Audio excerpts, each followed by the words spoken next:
ইনকিলাব শব্দটি আরবি ইনকিলাব থেকে এসেছে, যার অর্থ বিপ্লব বা মৌলিক পরিবর্তন। এটি সাধারণত রাজনৈতিক, সামাজিক বা সাংস্কৃতিক বড় ধরনের পরিবর্তন বোঝাতে ব্যবহৃত হয়। ঐতিহাসিক প্রেক্ষাপট: ভারতীয় উপমহাদেশে ইনকিলাব শব্দটি বিশেষভাবে জনপ্রিয় হয় ব্রিটিশ বিরোধী আন্দোলনের সময়। বিপ্লবী স্লোগান ইনকিলাব জিন্দাবাদ, বিপ্লব দীর্ঘজীবী হোক, প্রথম জনপ্রিয় করেন মাওলানা হজরত মোহানি। পরে এটি ছড়িয়ে দেন ভগৎ সিং। এই স্লোগানটি স্বাধীনতা সংগ্রামের প্রতীক হয়ে ওঠে। ইনকিলাবের ধারণা: ইনকিলাব বলতে বোঝায় শোষণ বা অন্যায়ের বিরুদ্ধে গণ আন্দোলন, রাষ্ট্র ব্যবস্থা বা সমাজ ব্যবস্থায় মৌলিক পরিবর্তন, জনগণের অধিকার প্রতিষ্ঠার সংগ্রাম।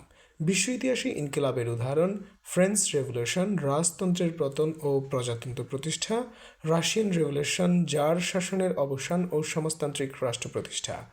ইনকিলাব শুধু রাজনৈতিক শব্দ নয়, এটি পরিবর্তনের শক্তি ও প্রতিবাদের প্রতীক। যখন সমাজে অন্যায় বেড়ে যায়, তখন ইনকিলাবের আহ্বান ওঠে। এমনকি এই ইনকিলাব শব্দটি আরবি হওয়া সত্ত্বেও ভারতীয়রা নিজেরাই এর সম্প্রসার এবং সম্প্রচার করেছেন তাদের আন্দোলনের মাধ্যমে। তারা সেখানে ভাষার মধ্যে যেরকম বৈষম্য বা ভাষা গ্রহণে বৈষম্যটি তারা করেনি।